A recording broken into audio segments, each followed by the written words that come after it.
All right, so this is the first section of chapter 4 about linear functions.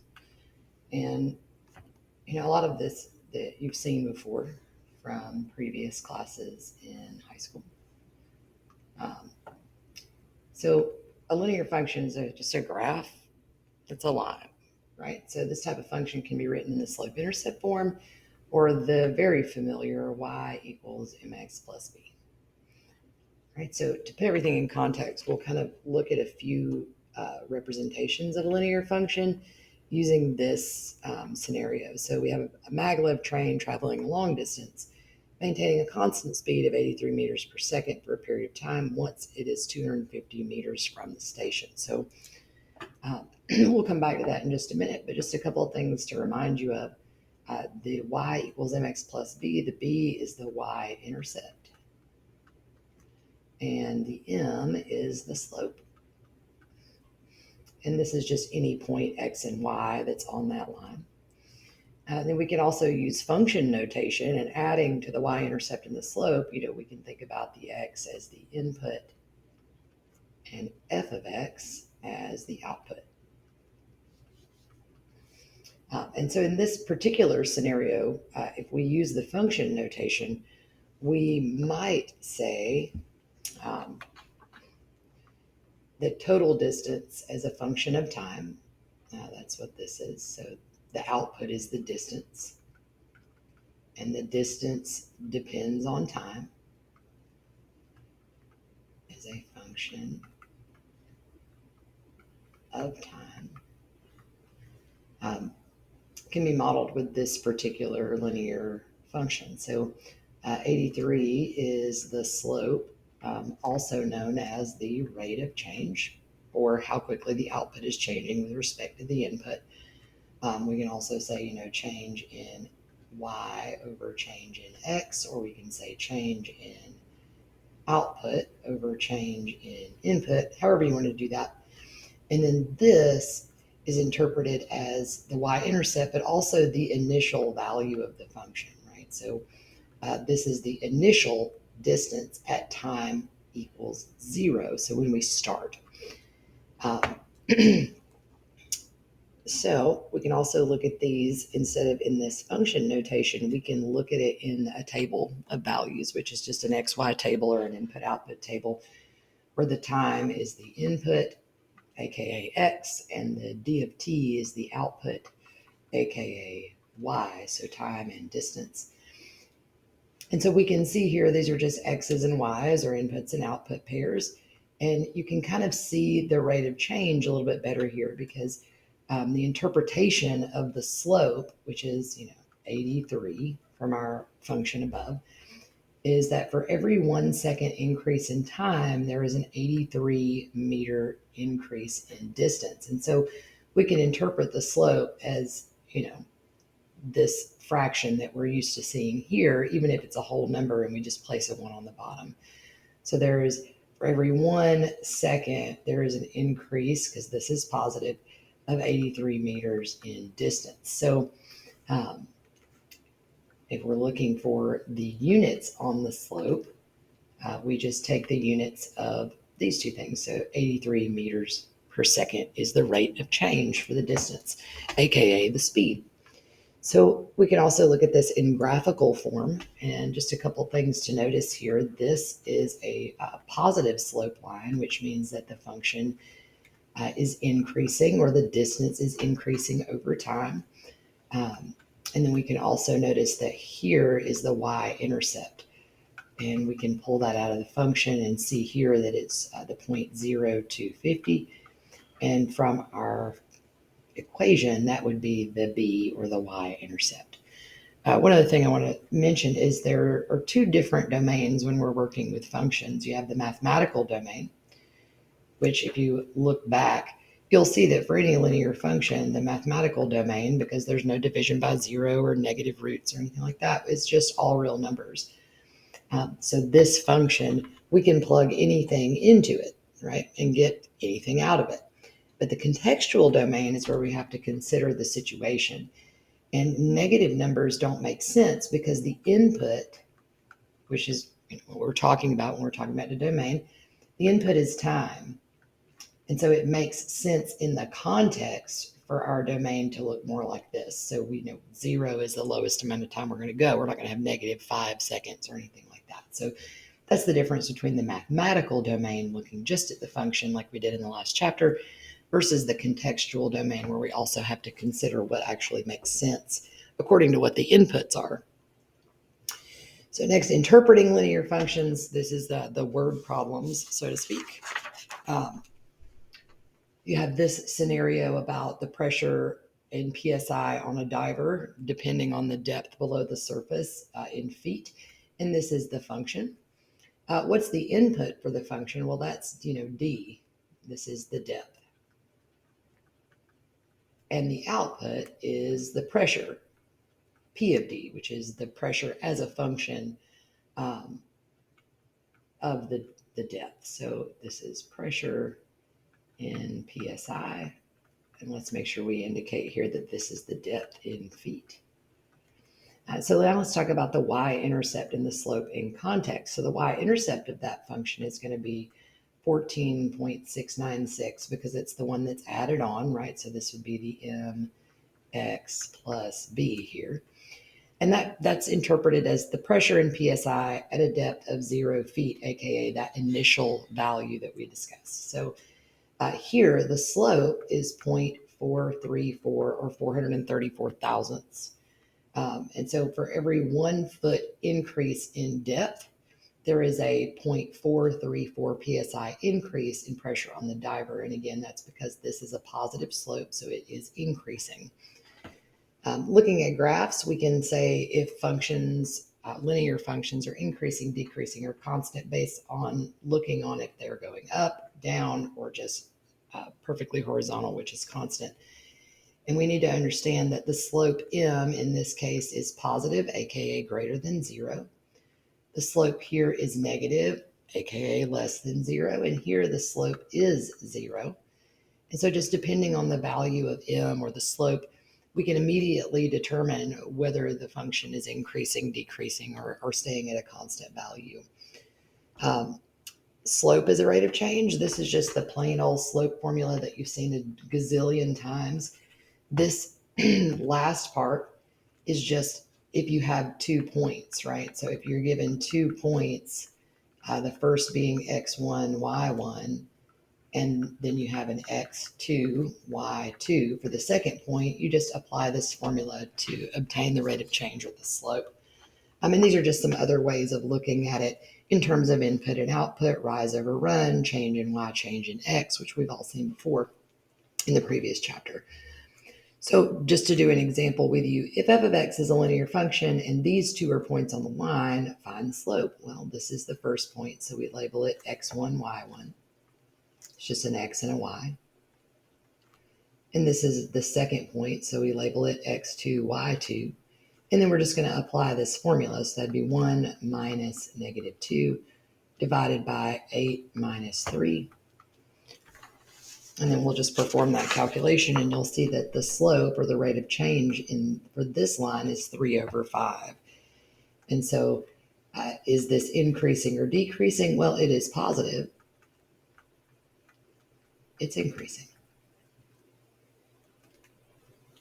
All right. Next, so let's do a word problem, if you will, or an application problem. So this is about population by year. And so the input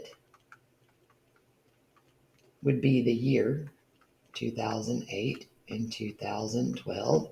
And the output would be the population. So that's 23,400 and 27,800. And we would just apply the formula above where it's the change in the output divided by the change in the input. That triangle just means change. And so applying that, we would just say 27,800 minus 23,400 divided by 2012 minus 2008. And then you would obtain a rate of change of 1,000. And then to put that in context, the population increases because it's a positive slope by 1,000 each year.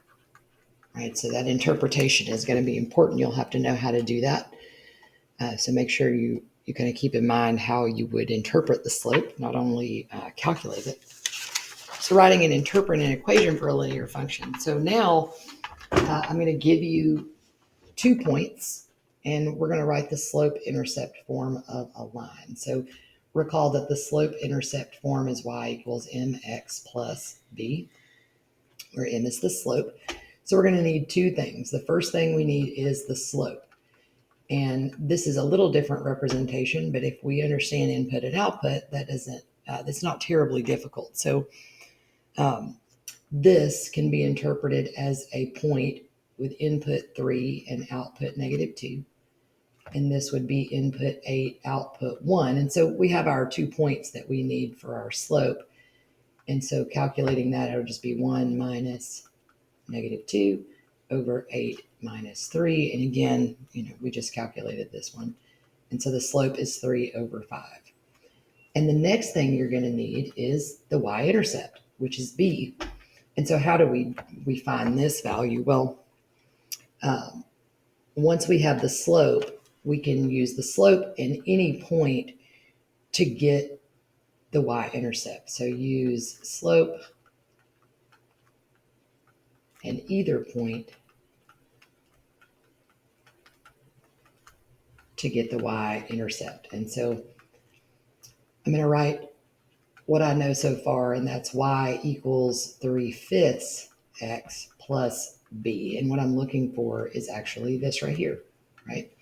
So I'm going to plug in any point. So I'll take out y and put in, let's just use this one. So the y here is 1, and then I'm going to take out the x, and I'm going to put the x of that coordinate in instead. And now I can solve for b. So just using the normal, magic of algebra. So this would be 1 equals, putting that in my calculator, 24 over 5 plus b. Subtracting 24 over 5 from both sides, I'll obtain b equals, let's see, 1, let's do that real quick, 1 minus 24 over 5. It's too early in the morning and I can't type in my calculator. Negative 21 over 4. And so now I have a y-intercept and a slope. And so I can actually write the function, which would be y equals m, the slope, x, plus b, which in this case would be minus 21 over 4. And so here is the slope-intercept form of the equation.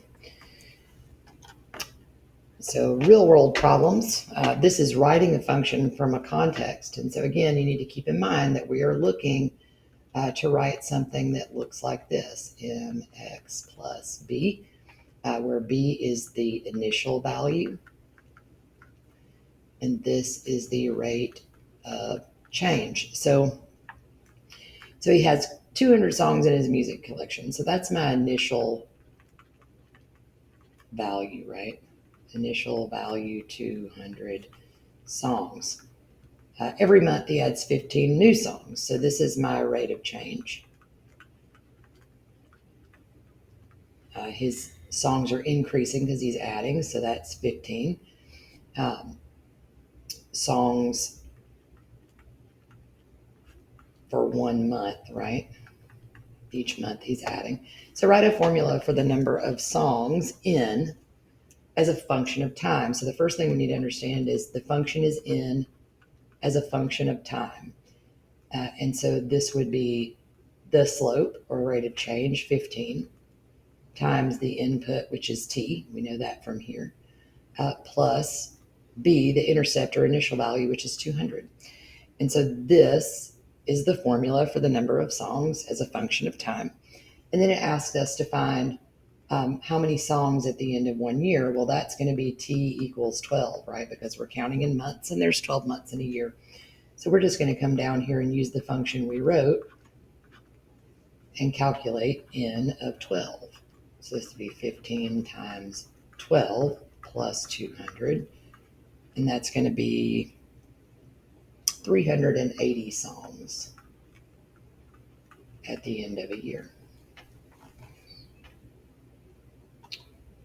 So using a table to write a linear function, similar idea, just with the information given differently. So we have y equals mx plus b.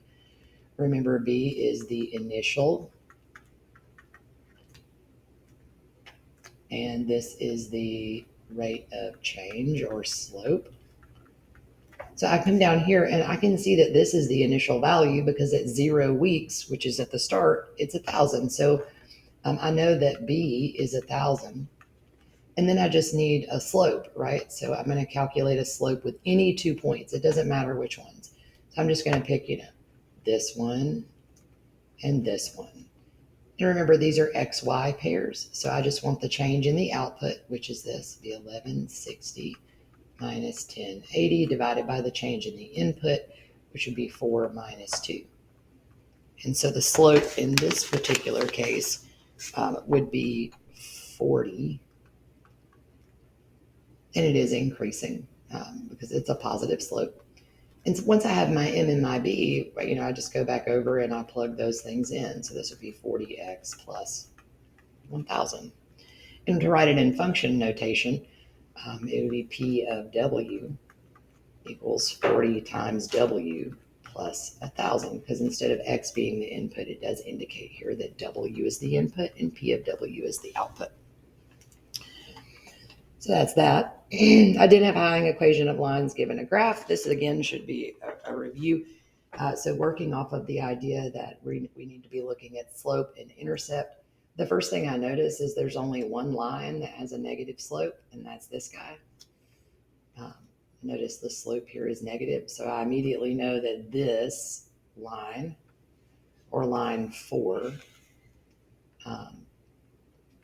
is going to be negative 2x plus 3, which you can see that the y-intercept is in fact at 3. And then from there, all the intercepts are going to be positive 3, except for this one. So this one has an intercept of negative 3. So that's going to be this line, right? This is g of x, because it's the only one that has that intercept. This one again has the negative slope, so this is h of x. And then the only two I need to worry about now are this blue one and this orange one. So I need to figure out the slope, right? So between any 2 points, I just look for these nice intersections. The run is 2, the rise is 1 for this one. So this line has a slope of rise over run is 1/2. And now let's calculate this one. So here are 2 nice points, easy to count. The run is 1 and the rise is 2. So the slope of this guy is going to be rise over run, which is 2. And then I just go up, and it's pretty easy to see from here that this has a slope of 1/2, and so does j of x. So this is j of x right here. And so last one, this would be f of x. And so we're just analyzing the slope and the intercept to match those lines. Okay, finding x-intercepts. To find an x-intercept, you plug in 0 for f of x, or the output, and solve for x. So this would be 0 equals 3x minus 6. 6 equals 3x. 6 divided by 3 is 2. So the x-intercept is 2, 0.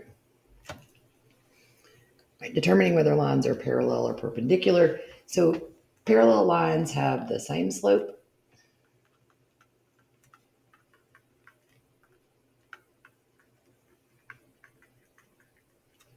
And perpendicular lines, remember perpendicular are the ones that meet at a 90-degree angle. They have negative reciprocal slopes.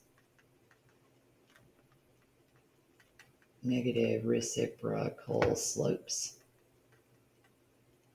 And what that looks like is if the slope is 2, the line parallel has a slope of 2. And if the line has a slope of 2, its perpendicular line has a slope of -1/2 because we just flip that over and make it negative or change the sign. And so if we're looking for the two that are parallel here, F and J, these are parallel. They have the same slope. And the perpendicular ones, this one has a 1/2 slope and this one has a -2 slope, and those are negative reciprocals. So those are the perpendicular lines. And then this is just an illustration of those two things. So notice the orange and green are parallel and they have the same slope. And notice that the blue and red are perpendicular here at their intersection, and they do have the negative reciprocal slopes. All right, so writing the equation of a parallel or perpendicular line, this is similar to writing the equation like we did earlier, where we need to remember that in general, the equation of a line is mx plus b. And so the first thing we need to do is we need to figure out the general form of a line parallel to this one. And all we need is that it has a slope exactly the same, but it's going to have a different intercept, right? Like, so we need to find this intercept. We actually need to find a specific intercept such that this line that we're going to create passes through this point 3, 0. So keep in mind that this is an x and an f of x, right? Or an x and a y. So once we've established the slope, we can actually plug in the x and the f of x. So x would be 3 in this case. And then we're going to just be able to solve for b. And so this is 0 equals 9 plus b. Subtracting 9 from both sides, we obtain that b, or the intercept for this parallel line, is -9. And so I'm just going to go back up and I'm going to plug this into that general form that I figured out. So f of x equals 3x minus 9. And that is the line parallel to this one that passes through this point. Okay, similar for a perpendicular line, except the general form of a line perpendicular is going to have that negative reciprocal slope. So this would be f of x -1/2 x plus some intercept that we don't know yet, b. And we're going to calculate the specific intercept based off the fact that this is an x and an f of x. And we're going to plug that in here just like we did before. So f of x is again 0. It won't always be 0, but it is this time. The slope I know I have to have is this, -1/2. And then I'm going to plug in the x there. And then I'll be able to solve for b again. So this would be 0 equals -2 plus b. Adding 2 to both sides, we obtain that b, or the y-intercept, is 2. And then we can just come over and kind of put these two things together, writing the final equation. That's -1/2 x, and the intercept is plus 2. So this is the line that is perpendicular to this line and passes through the point 4, 0. So that's all for today. Thank you. Go ahead and start working on some of the practice that's posted, and then I will see you in class tomorrow, and we'll work through some, together, and I can answer any questions or kind of clarify anything that's needed. Hope you guys have a great day.